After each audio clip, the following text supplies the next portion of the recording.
시편 92편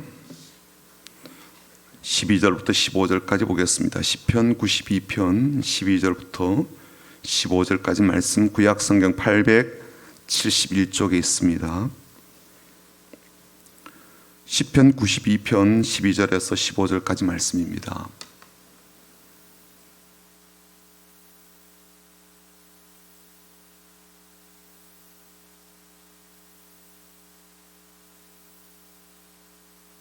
시편 92편 12절부터 15절까지 말씀요. 같이 읽어보겠습니다. 의인은 종려나무같이 번성하며 레바논의 백향목같이 성장하리로다. 이는 여호와의 집에 심겼으며 우리 하나님의 뜰 안에서 번성하리로다. 그 늙어도 여전히 결실하며 진액이 풍족하고 빛이 청청하니 여호와의 정직하심과 나의 바위 되심과 그에게는 불의가 없음이 선포되리로다. 아멘. 세상에 사는 대부분의 사람들은 성공을 꿈꿉니다. 뿐만 아니라 교회를 다니는 사람들조차도 출세에 상당한 관심을 갖고 있지요. 성공과 출세는 단짝처럼 매우 친합니다. 그리고 우리들은 이 두 친구를 절친으로 삼고 싶어 합니다. 물론 하나님께서 우리에게 주신 성경 말씀에서도요, 성공에 대한 것, 번영에 대한 것, 형통에 대한 말씀이 많이 나옵니다. 또 하나님께서 우리에게 주시는 복으로서 물질적인 것도 있고요, 또 세상에서 명예로움과 존귀함을 얻는 것, 또 장수하는 것, 이런 것도 다 포괄적으로 포함하고 있습니다. 그래서 일반적으로 성공이라고 말하는 것, 출세라고 말하는 것, 이러한 것들이 성경에는 하나님께서 주신 복으로 담겨 있기도 합니다. 하지만 성경에서 일관되게 교훈하고 있는 것은 믿음과 그에 따른 성장입니다. 성숙해지는 삶, 이것에 대해서 지속적으로 말씀하고 있다는 거예요. 그리고 성경 말씀이 지향하고 있는 이 성공적인 삶이라고 하는 것은 궁극적으로 성장과 성숙의 토대 위에 받고 누리는 것임을 알 수가 있습니다. 성장이 없는 성공이 없고요, 성숙함이 없는 형통은 없습니다. 그리고 아예 하나님은 성공적인 삶이 아니더라도 성숙한 삶을 원하시고 성장하는 삶이야말로 성공적인 삶이라고 평가하십니다. 새벽부터 좀 지나치다라고 들을 수 있겠지만 한번 이 말을 생각해 보십시다. 나이에도 값이 있다는 것을 아시죠? 나이에도 값이 있다. 예. 말하자면 나이가 들어가면서 그 나이에 해당하는 값어치를 해야 된다라고 여기죠. 나이가 먹어가는데 나이 값을 못하면 어떻게 돼요? 욕먹게 됩니다. 그렇죠? 나이 값 못한다고 욕먹죠. 나이 값이라고 하는 게 저는 다른 말로 한다면 성숙함이다, 성장함이다 라는 말로 바꿔도 그렇게 틀린 말은 아니다라고 생각이 됩니다. 어른이 되었지만 성장하지 못하고 또 성장이 안 되어 있는 아기 같은 모습으로 살고 있는 것이 바로 나이 값을 못한다, 그런 뜻이잖아요. 그래서 나이 값을 못하는 사람이 아무리 돈을 많이 벌어서 물질적인 성공을 이루고 또 세상 말로 출세한 성공한 사람이라 할지라도 그 성공을 성공이라고 인정받지 못하는 겁니다. 오늘 왜 이렇게 과격한 톤으로 말씀을 드리는가 하면 사람에게는요, 퇴행이라고 하는 이 미성숙해지는 모습이 있기 때문입니다.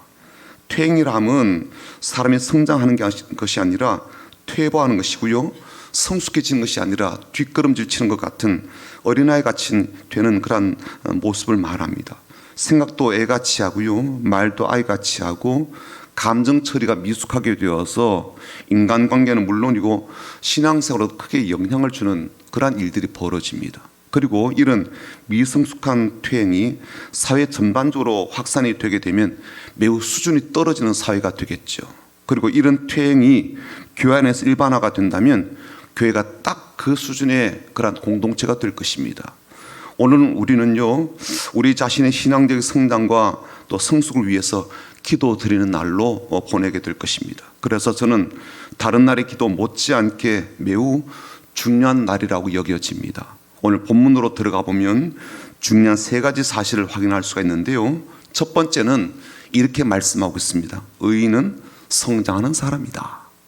성장하는 사람이 의인이다 라고 말합니다.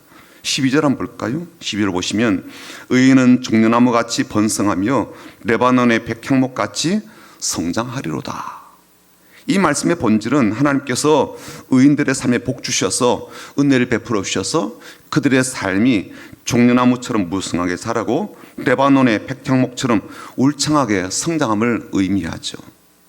의인은 의로운 삶을 사는 사람 혹은 거룩한 삶을 사는 사람, 남다른 믿음의 소유자로 생각합니다. 그리고 그렇게 사는 이들을 하나님은 크게 잘 되도록 복 주시죠.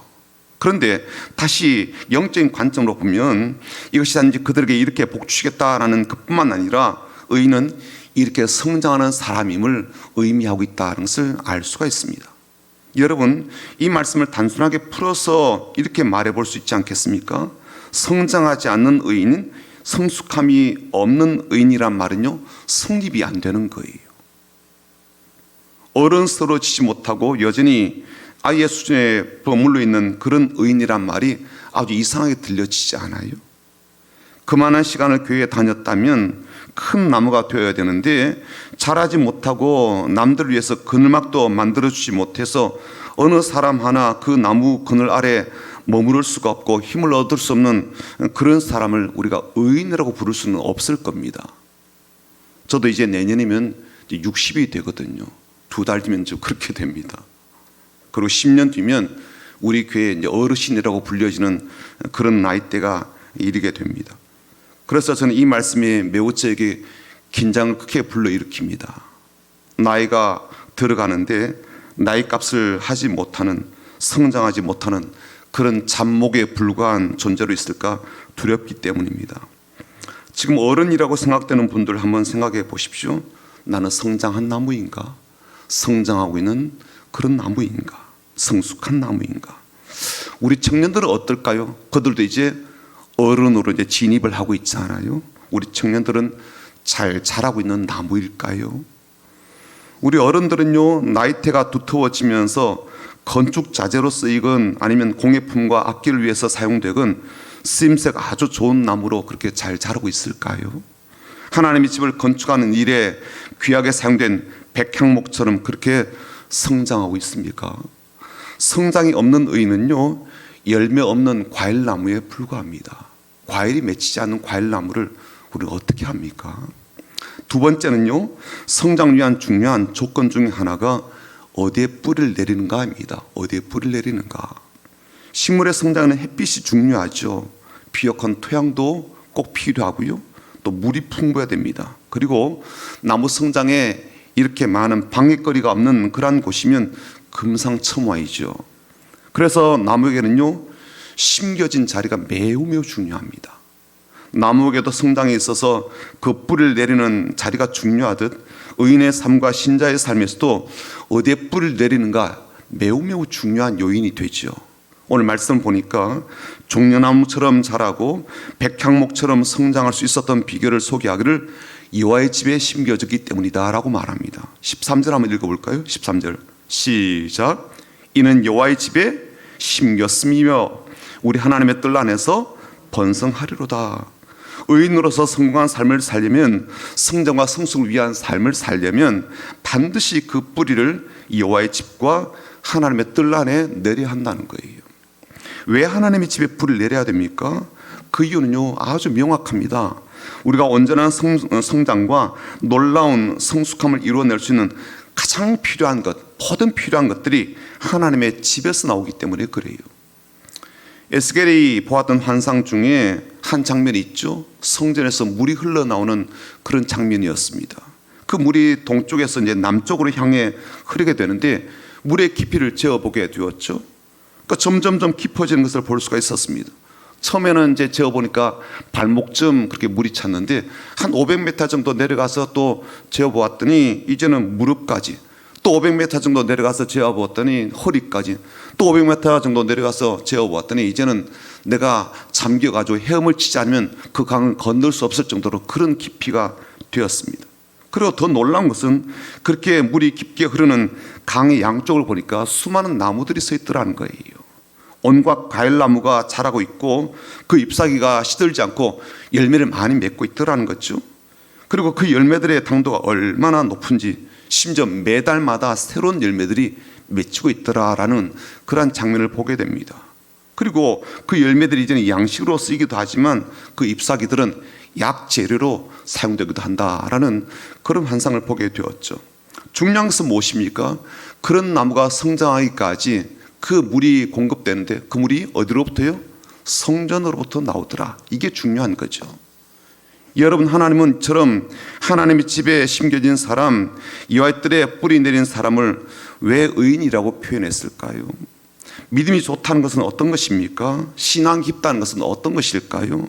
최소한도로 볼 때 여호와의 집에서 나오는 그 물에 뿌리가 늘 잠겨져 있는 사람 아니겠습니까? 그 물이 말씀의 물이건 은혜의 물이건 아니면 복되게 하시는 그러한 물이건 여호와의 집에서 나오는 그 물에 뿌리를 내리고 있는 사람 아니겠어요? 여러분, 여호와의 집에 심겨진 나무 같은 사람입니까? 은퇴하면 다 끝나는 거예요? 저는 그렇지 않다고 봅니다. 왜 새벽을 깨우지 않을까요? 왜 기도의 자리에 자신의 삶을 심지 않을까요? 저는 그게 너무너무 안타까운 거예요. 세 번째, 마지막으로 성장하는 모습은 어떤 것입니까? 나무는 키가 자라고 열매를 맺는 것을 보면서 그 성장을 알 수가 있습니다. 사람이라면 어떻게 성장한 것을 알 수가 있을까요? 14절입니다. 14절 같이 볼까요? 읽어봅니다. 그는 늙어도 여전히 결실하며 진액이 풍족하고 빛이 청청하니. 첫 번째는요, 나이가 들어가면서 오히려 더 빛이 난다는 거예요. 여유로움의 진액이 풍족하고 심지어 열매를 여전히 맺는 모습을 볼 수가 있습니다. 나이가 들어가면서 우리에게 나타나는 현상이 뭐예요? 이제 뼈가 마르잖아요. 그렇죠? 진액이 자꾸 마른다고요. 피부는요, 윤기를 잃게 되지요. 더 이상 어떤 결실을 맺는다는 것은요, 불가능한 일이 되는 것입니다. 하지만 영적으로는요, 전혀 반대되는 현상이 나타날 수 있습니다. 성장하는 어른들과 어르신들에게는요, 그 얼굴에서 혹은 삶에서 윤기가 납니다. 나이가 드신 분들 중에도요, 얼굴에 광채가 나는 분이 있죠. 빛이 나는 분이 있습니다. 젊은이에게서 찾아볼 수 없는 원숙함의 빛이 나죠. 몸의 활동들은 많이 느려집니다. 그리고 둔해지기도 하죠. 그래서 어떤 때는요, 넘어지기도 합니다. 하지만 영혼의 진액은 풍성하여서 그 삶에서 기쁨과 감사함을 보게 되고 심령에서 우러나오는 깊은 찬양의 활력들을 보게 되죠. 어르신들이 자신의 영혼을 담아서 부르는 찬양을 들어보셨습니까? 우리에게 깊은 울림이 되거든요. 그 연세에 자기 영혼을 담아서 부르는 찬양은요, 많은 젊은이들에게 도전이 되는 것입니다. 아, 내가 어떻게 살아가야 될지가 보여지기 때문에 그렇지요. 그 삶에서 기쁨과 감사함을 보게 될 때 많은 사람들이 다시 신앙의 도전을 받게 되는 것입니다. 그래서 그분들의 삶에서도요, 깊은 지혜와 연륜에서 나오는 가르침의 열매를 우리가 후손들이 또 후배들이 얻을 수 있습니다. 뿐만 아니라 모든 이에게 공통되는 성장의 모습은요, 그들의 말과 고백을 보면 알 수가 있습니다. 15절이 그런데요, 그 고백을 한번 들어보자고요. 15절 읽어봅니다. 여호와의 정직하심과 나의 바위 되심과 그에게는 불의가 없음이 선포되리로다. 의인은 의인으로서의 말이 있습니다. 성숙한 사람은요, 말에서 그 성숙함이 담긴 것을 알 수가 있습니다. 영적으로 성숙해지고 신앙적으로 성장한 사람들에게서 공통되게 들을 수 있는 말이 무엇입니까? 그 말은 이런 것입니다. 우리 하나님은 올바르시다. 우리 하나님은 선하시다. 우리 하나님은 내 반석이 되신다. 이런 고백을 들을 수가 있다는 거예요. 성숙한 사람은요, 자신이 어떤 상황 속에 있든지 언제나 하나님은 올바르시고 언제나 의로우시다라고 선포합니다. 내가 지금 매우 어려운 상황 속에 있어도 우리 하나님은 여전히 선하시고 나에게 신실하신 분이라고 고백합니다. 그런 말을 의인에게서 들을 수가 있고 성숙한 사람에게서 들을 수가 있다는 거예요. 그리고 그 하나님은 내가 여전히 유일하게 의지하는 반석이십니다라는 고백을 들을 수가 있다는 겁니다. 그러므로 그 사람이 성숙한 사람인지 아닌지는요, 그 말을 가만히 들어보면 알 수가 있다는 거죠. 그 사람이 위기적 상황에 있어도, 절박한 상황에 내몰리고 있는 가운데 있어도 여전히 하나님은 선하시고 여전히 하나님은 신실하시며 불의함이 없으시고, 그리고 내 삶의 반석 되시며 피할 바위라고 선포되는 그러한 사람, 선포하는 그 사람이 성숙한 사람이고 지금도 성장하고 있는 그런 사람입니다. 그냥 말로만이 아니라 실제로 그렇게 신뢰하며 고백하는 그 말을 들어보면 그 사람의 성숙함이 어느 자리까지 이르렀는지를 우리가 알 수가 있습니다. 사랑하는 성도 여러분, 아이들이 자라가는 과정을 보게 되면 또 우리가 아이들을 양육하는 과정 속에서 이 키운다는 게 얼마나 어려운 일인지 모릅니다. 우리가 잘 뼈저리게 느끼지 않습니까? 하물며 영적으로 성장하는 것도요, 그 육체적 성장에 못지않게 쉬운 일은 아닙니다. 그래서 우리는 어떻게 해야 됩니까? 여호와의 전에 뿌리를 내리는 거죠. 하나님의 뜰 안에 뿌리를 내려야 됩니다. 저는 여호와의 전이라고 하는 게 이 건물과 예배당만을 의미한다고 생각하지는 않습니다. 하지만 내 삶의 뿌리가 온전히 하나님께 내려지지 않았다면, 하나님과의 만남과 친밀한 교제 가운데 있지 않다면 어떤 성장, 어떤 성숙도 기대할 수 없을 겁니다. 오늘 우리의 삶이 여호와의 집에 심겨지고 여호와의 뜰 안에 뿌리 내린 것처럼 그렇게 성장하고 그렇게 성숙해지기를 주님의 이름으로 부탁합니다. 그래서 나이가 들어가면서 오히려 결실하고 진액이 풍족하고 빛이 청청한 인생이 되시며, 또 우리 입술에서는 하나님만이 내 바위가 되시며 하나님은 언제나 옳으십니다, 언제나 선하십니다, 언제나 신실하십니다 라고 선포하는 성숙한 믿음을 가진 저와 여러분 되기를 주님의 이름으로 축복합니다. 아멘.